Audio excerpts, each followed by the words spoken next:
Hello, good morning. Welcome to Argyle Breakfast. I'm Erin Black, and this is the perfect way to start off your match day here with us at Home Park. We're back down to a 1 hour show this weekend due to the lunchtime kickoff, but we have got a belter of a show lined up for you. Lots to pack in to the next 60 minutes, of course, before we get to the main event this afternoon, which is Cardiff City. Let's have a little look at what we've got coming up. Today is our annual Academy Day at Home Park, so we will be joined by Academy Manager Phil Stokes to talk about everything that's gone on over the last 12 months. In the week, James Bradley was named interim women's team head coach until the end of the season. He drops in to talk about that and tomorrow's game against Billericay. And the latest instalment of the 72 in 72 sees Brendan Galloway take on the challenge. How will he get on? You'll have to wait until the end of the show to find out with us. Plenty to keep you entertained, as I said, over the next 60 minutes or so, and it's the perfect way to get you in the mood for another day of championship football here at Home Park. Helping to keep me company, as usual, is Aaron Cusack. Good morning, Erin. Good morning. How are you? Very well, thank you. Yeah. Excellent. Lunchtime kickoff again. Yeah. We like it. We do, don't we? Ball rolling. It does, yeah. It brings the enthusiasm, the positivity. I always like that vibrant start to the day. You know, even arriving early this morning, there was lots of people milling around outside the stadium, and hopefully it can return 3 points. You know, making it more difficult to get a parking space. Yeah, exactly. Yeah.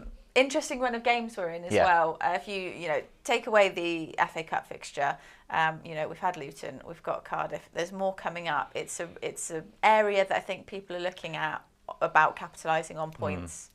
This is it. I think this is the next month will define. I think whether we stay up or not. You know, Cardiff today, Derby, Hull, all coming up soon. Portsmouth. So they're all games that we need to capitalise on, as you've already alluded to. You know, no more important than today. Because if you're going to give yourself a chance of staying up, you've got to beat the teams, or at least pick up points against teams who are around you. And, this little period will be just that. Yeah, I mean, 1 point earlier in the week. Argyle fans will, of course, be crying out for the 3 points today. That'll put us in a much better standing, not only today, but going forward as well. It doesn't feel like too big of an ask. Things are starting to feel like they're coming together. From your analysis, when you're looking at it, you feeling that way as well? Yeah, massively. I do believe that they've got a genuine opportunity to stay up. Whereas if you go back, Christmas, pre-Christmas, it felt like if we stay up, it will be more of a hopeful wish. But they've got lots of foundation in place now. We've become really quite resolute at the back, so we're becoming harder to beat. Yeah.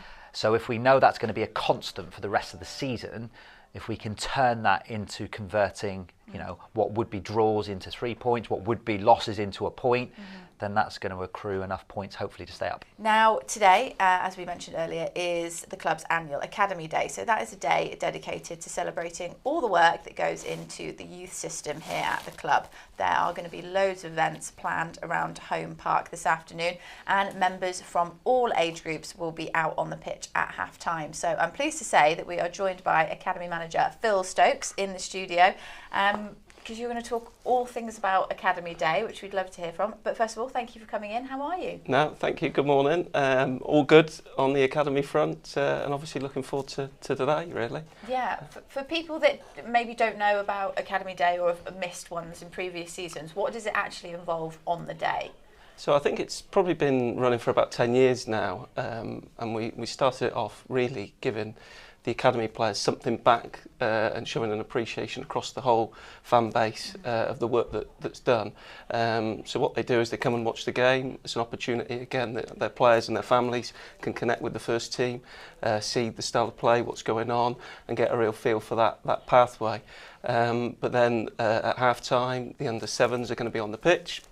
So they get a chance to, go and play and have a five-a-side on the pitch, which again, at our pre-academy ages, right from the start of our pathway, is fantastic.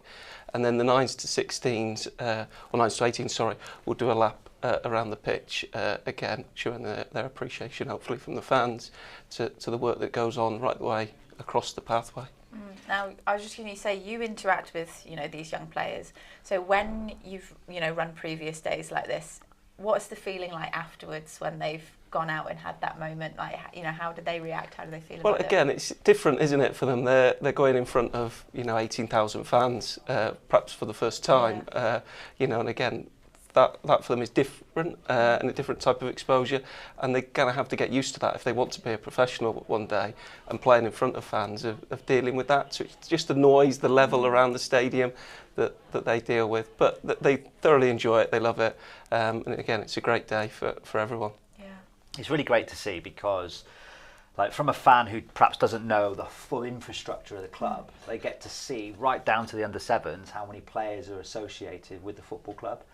And I think it must be good for them from a spectacle to see all these different age ranges, how together everyone is. There's always a positive environment as well, isn't it? Yeah, no, it is all the way through. Do you know what I mean? They spend nearly 10 years sometimes in the academy. But as they go through and they see that positivity, they see the work that goes on right at the start of the journey, it's fabulous, really. That's great. Yeah, I think it's, we've spoken about it before with like the women's team, for example, getting to play on the pitch at Home Park. So again, this is like another example of tying everything together and actually giving the younger people that exposure and that experience of, like you said, coming out onto the pitch in a full house and seeing what it's like, because it's not something they're going to be able to do every day. No, and I have to thank the club, really. Again, it has been going for a long time, but we're selling out most weeks over, and it's been a constant. Do you know what I mean? And I think that's a testament to the club and the whole pathway, really, of how important the academy is across the board. So yeah, testament to everybody for allowing us and continuing to make this happen. It was postponed. I think it was meant to be Oxford originally, and obviously that game got called off. But again, they really helped to get it back in the fixture schedule, and really worked hard to do so. Flipping tact over to the women's team. Argyle women are in action at Home Park tomorrow. They're going to be taking on Billericay in the FA Women's National League, and we're joined by new interim head coach James Bradley in the studio. You'll be there in the dugout. Looking forward to it? I am, yeah. It's a really proud moment for me to step out in the dugout for tomorrow's game. And like I said, I'm really looking forward to it. Yeah, talk about, you stepping into this position then. It's really recent, isn't it? A couple of days? Yeah, it's just this week, yeah. So, happened really quickly, and it's been a really busy week, learning names, getting to know everyone, like all the staff, etc. But it's been really enjoyable. I've learnt a lot this week already, and like I said, tomorrow's game is kind of hopefully going to be the pinnacle of a good first week. So tomorrow will be your first game as the interim head coach. Yeah. And at Home Park as well, which I suppose is quite a nice, atmosphere, venue to come in on. Oh, it's amazing. Yeah, I've been at the club for a long time. I've been there for kind of 20 years now as a player through the youth team, and then 10 years as a coach within the academy. So to step out at Home Park is, like I said, a really proud moment. I know the club have done a little promotion for free tickets for all to come along, which is great. There I am. Next to Mr. Stokes as well. Yeah. We were just talking about that, how players like yourself who have come through the system and now come back into the system, because you want to give back. And you've made terrific journeys and terrific strides, and now you're at the pinnacle of the women's game in terms of leading them out. You said earlier about how proud you are going into tomorrow.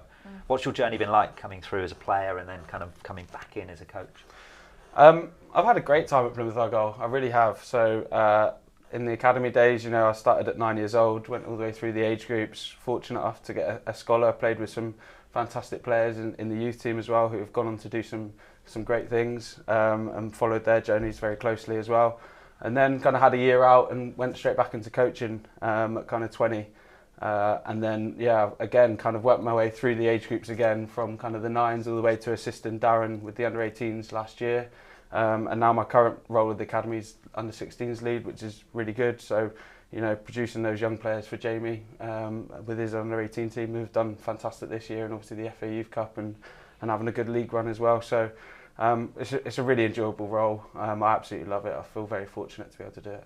I'm pleased to say now we are joined finally for the end of the programme by a very special guest. 90-year-old Roy Clements is with us here in the studio, who has travelled down from North Yorkshire. Yes. And this is your first Argyle game in 5 years, is that correct? Oh, at least, yeah. A bit more than that, I would think. I think the last time I came must have been 8 or 10 years ago. I think we played Cheltenham. And I came down here for another reason that day. It was my brother's funeral, and I combined the two. But a light entertainment came to Argyle, like, in the afternoon. That is the balance. It was a lovely summer's day as well. Did they win? Can you remember? I believe so. Oh, okay. Oh, okay. Well, good omen, absolutely. So we're going to win today as well, aren't we? Yes, of course. Well, we really appreciate you, coming down and making time to get on the breakfast show as part of this journey you've tied in. Obviously, I did mention your age at the beginning, so I don't want to necessarily say you could be one of the oldest Argyle fans. So I will instead say probably one of our legacy Argyle fans. How long have you been supporting the club for? About 80 years, I guess. Wow. Well, the first time I ever came to Home Park was 1945, right after the war, when I think the Mayflower stand wasn't there, it was bombed, etc. And my brother brought me, I was 10 years old, and we piled a pile of bricks up on the ground so I could stand on to see over the crowd and watch the game,